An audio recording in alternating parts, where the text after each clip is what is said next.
தமிழ்நாட்டில் திராவிட மாடல் என்ற பேரில் நடக்கிற நிர்வாக முறைகேடுகளும் அதிகார துஷ்பிரயோகங்களும் மக்கள்கிட்ட மிகப்பெரிய அதிருப்தியை ஏற்படுத்தி இருக்கு. ஒரு பக்கம் ஸ்டாலினோட நேரடி பொறுப்பில் இருக்கிற காவல்துறைக்கும் காவல் நிலையத்துக்குமே பாதுகாப்பு இல்லாமல் இருக்கு. வெளி ஆட்களால் மட்டும் இல்லை, உள்ள இருக்கிற துறை அதிகாரிகளாலேயே மற்ற அதிகாரிகளுக்கு உயிர் பாதுகாப்பு அச்சுறுத்தல் ஏற்பட்டு இருக்கு. இதுக்கு ஆக சிறந்த உதாரணம் பெண் ஏடிஜிபி கல்பனாவோட சஸ்பெண்ட் தான். யாரும் அதை மறந்திருக்க முடியாது. இன்னொரு பக்கம் காவலர்களும் காவல்துறை அதிகாரிகளுமே குற்ற செயல்களில் ஈடுபடுறது அதுக்கு உடந்தையா இருக்கிறதுன்னு பல சம்பவங்கள் அரங்கேறிக்கிட்டு இருக்கு. ஆண் ஏடிஜிபி மீதான கடத்தல் குற்றச்சாட்டு, காவலர்கள் திருட்டு வழிப்பறி சம்பவத்தில் ஈடுபடுற செயல்கள் காவல்துறையின் நம்பிக்கைத்தன்மையை சிதைத்து சட்டத்தின் மீதான மக்களின் நம்பிக்கையை குலைக்குது.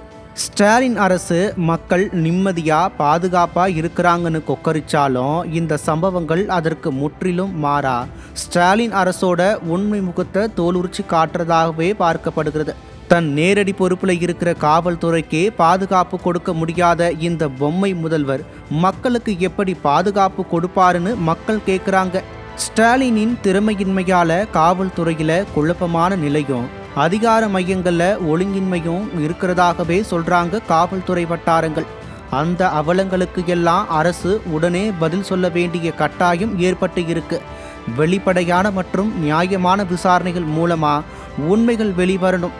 இல்லைனா திராவிட மாடல்ன்றது வெறும் கோஷமாகவே மிஞ்சும்னோ மக்களுக்கு நீதியும் பாதுகாப்பும் மறுக்கப்படுகின்ற அச்சமும் மக்கள் மத்தியில் ஆழமாக எழுந்திருக்கு.